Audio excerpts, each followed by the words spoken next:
Ya, selamat pagi ataupun sore ataupun siang bagi rekan-rekan yang sedang menyaksikan video ini. Jadi video ini adalah sebagai pembelajaran pada pertemuan 2 dan pertemuan 3 ya.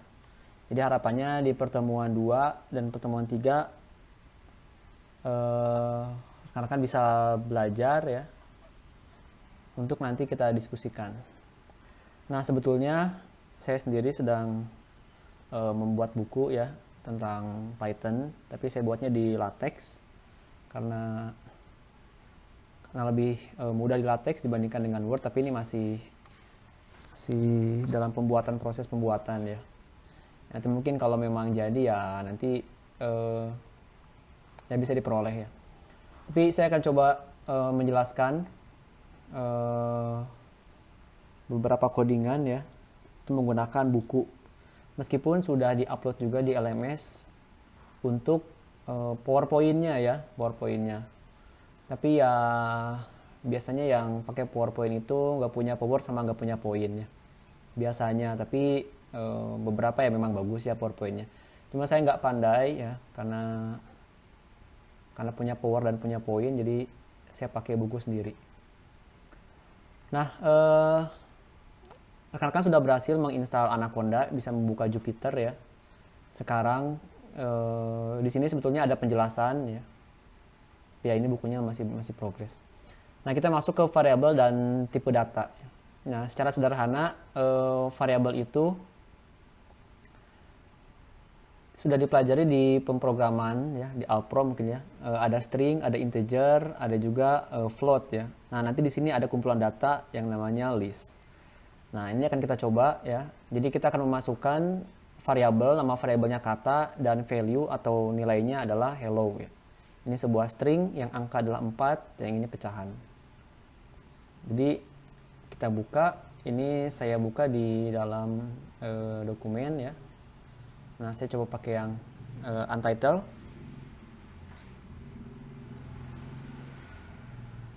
Nah, ini tugas yang pertama ya. Jadi sudah bisa memasukkan variabel. Sekarang kita coba masukkan angka, misalkan saya tulis angkanya angka sama dengan 5 ya. Jadi kalau di print angka, shift enter, maka keluar 5. Kita juga bisa menuliskannya secara langsung angka. Nah, maka nilai dari keluaran variabel angka adalah 5. Tapi kalau menggunakan print artinya kita memerintahkan untuk mencetak. Nah, di sini juga kita bisa mengetahui tipe datanya ya, tipe data angkanya. Kita tinggal tulis type angka. Nah, di sini adalah int ya. Int kepanjangan dari integer. Nah, perbedaan dengan C ya. Jadi kalau bahasa C itu kita harus mendeklarasikan dulu bahwa angka ini adalah integer, variabel angka ini, atau float ya. Baru kita bisa memberikan value. Nah, kalau di Python kita bisa langsung memberikan angka dan Python akan mengenali angka yang mendekati dengan tipe datanya, yaitu integer. Nah, kalau seandainya saya buat angka 2 misalkan ya, 5,0, shift enter, lalu saya mencari type-nya. Nah, maka yang keluar adalah tipe data float ya. Nah, untuk aturan nama variabel itu secara umum hampir semua pemrograman sama ya. Jadi tidak boleh dimulai oleh angka atau simbol atau karakter ya. Tapi kalau angkanya setelah kata karakter ini, maka itu tidak bermasalah. Nah, kalau kita lihat lagi di sini ada multi. Jadi kita bisa menginputkan beberapa value dengan integer, float ya, ataupun string ya. Nah, kira-kira apakah tipe data multi ini ya? Nah, kita bisa tulis di sini misalkan multi sama dengan, nah ini kurung kotak untuk mengumpulkan data-data. Jadi misalkan ada angka 5 ya, angka 4, angka 10,6, koma itu berarti titik ya untuk bilangan desimal. Lalu saya tambahkan lagi satu variabel, satu notasi string berian. Nah, sehingga kalau kita cetak,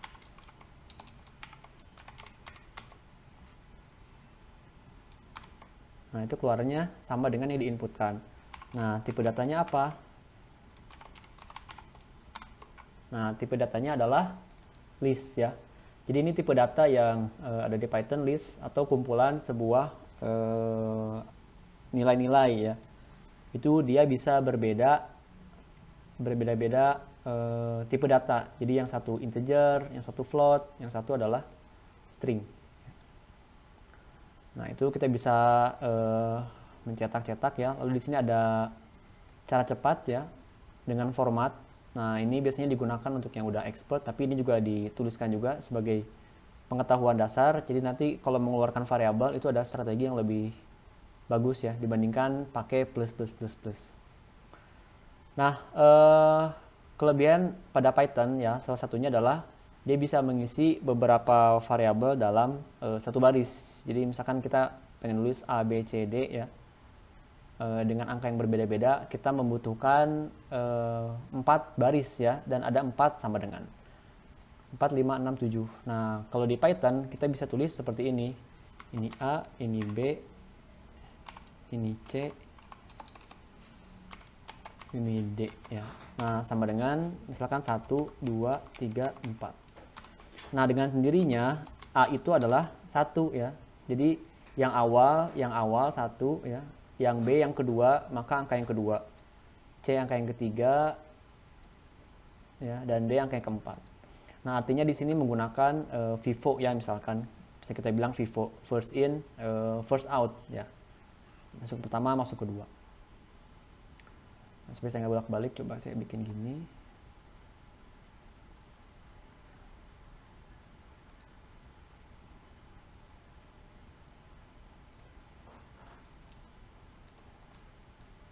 Oke ya. Nah, ya di sini sebetulnya sudah lengkap ya. Jadi di sini kita bisa tulis seragam ataupun ini tulis seragam juga bisa ya. Maksudnya sebaris ya. Jadi kita tidak perlu menggunakan banyak sama dengan. Nah, ini strategi ini banyak digunakan di pemrograman Python ya. Nah, terus juga dia bisa satu baris untuk menuliskan angka yang sama ya. Jadi misalkan saya pengen ada 3 var ya. Ini misalkan ada var A, sama dengan var B, var C ya. Nilainya misalkan 15. Nah, jadi kalau kita cetak var A, nah dia nilainya adalah 15. Nah, di sini masuk kita ke operator aritmatika ya. Mungkin saya cepat-cepat supaya nanti teman-teman diharapkan bisa mencoba juga sendiri ya. Nah, selain menggunakan input daripada tipe data, kita juga bisa menggunakan operator ya untuk perhitungan. Nah, ini contohnya misalkan ada operator tentang pertambahan ya, pertambahan. Kita bisa langsung di Python, langsung kalkulator, misalkan 2 tambah 3, 5. Ataupun kita bisa menggunakan variabel. Jadi angka-angka ini kita simpan di sebuah variabel. Jadi var 1 ya sama dengan 2 misalkan. var 2 sama dengan 6. Nah, var 1 tambah var 2. Nah, hasilnya adalah 8. Kalau angka ini mau kita simpan di sebuah variabel ya, misalkan variabelnya hasil, maka bisa kita tulis var 1 tambah var 2.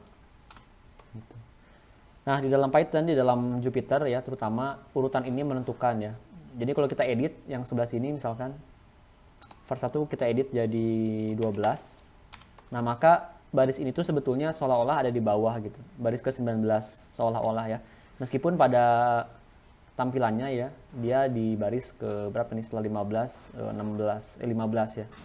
Tapi sebetulnya dia baris ke-19. Sehingga kalau ini kita running ya atau shift enter, bisa klik yang ini juga. Yang ini run ya, run cell. Nah, maka hasilnya adalah menjadi 18 ya, bukan lagi 8 gitu. Dan dia urutannya adalah ke-21 ya. Jadi urutan ini harus hati-hati, artinya kalau nanti mau nyoba-nyoba dan mau ngedit ya dan mau di running ulang semuanya, strateginya bisa klik yang kernel restart and run all. Nah, kita restart dan run all, jadi nanti semua variabelnya dihapus dan perhitungan akan dimulai dari awal ya. Sehingga di sininya 18, di sininya juga 18 ya. Itu untuk menghindari error biasanya. Nah, ini juga bisa pengurangan ya, pengurangan bisa, perkalian, ini silahkan dicoba ya, bisa juga ke pembagian. Nah, di sini ada modulus ya, atau hasil bagi. Itu juga pasti sudah dipelajari di dalam Alpro, cuma di sini saya ya uraikan dengan contoh yang sederhana ya. Nah, kita juga bisa update angka ya. Jadi ini angka var 1-nya 4, var 1-nya plus 5 ya. Jadi ini akan sama dengan var 1 ya, 4 tambah 5 atau 9. Jadi var 1 ini diupdate. Jadi kalau saya tulis di sini var 1 sama dengan 4 ya. Misalkan var 2 sama dengan 5. Maka saya pengen var 1 itu adalah var 1 ditambah var 2. Nah, sehingga kalau saya keluarkan var 1 nilainya bukan lagi 4 ya, tapi 9. Nah, tapi di sini saya membutuhkan satu variabel namanya var 2. Nah, di Python kita bisa langsung ya menggunakan variabel itu sendiri. Misalkan var 1 tambah sama dengan 5. Nah, artinya 5 akan ditambahkan dengan 9 ya, sebagai hasil var 1 akan ditambahkan dengan 5 dan hasilnya akan disimpan di variabel 1. Jadi kalau kita cetak lagi var 1, maka hasilnya adalah 14 ya. Ini lebih ringkas, strategi yang lebih cepat. Nah, ini juga berlaku untuk pengurangan ya, pengurangan, juga untuk perkalian, pembagian. Nah, operator perbandingan itu adalah isinya true dan false ya, true dan false.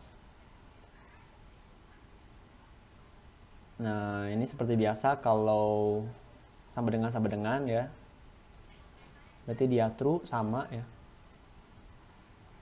Misalkan 4 dan 5, var 1 nilainya 4, var 2 nilainya 5 ya. Ini menggunakan sama dengan. Nah, kalau ditanya apakah var 1 sama dengan var 2, maka jawabannya adalah false ya. Karena yang satu 4, yang satu 5. Tapi kalau kita buat dia A sama dengan 5, silakan ya. B sama dengan 5. Nah, lalu A sama dengan B. Maka nilainya adalah true ya, atau perbandingan. Kalau A tidak sama dengan B, maka false ya. Nah, beda kalau B-nya saya ganti menjadi angka 4. Nah, maka logika A sama dengan B ya, itu menjadi false. Sedangkan A tidak sama dengan B menjadi true ya. Jadi pertanyaannya seperti ini, apakah benar A tidak sama dengan B? Benar gitu ya, sehingga jawabannya adalah true.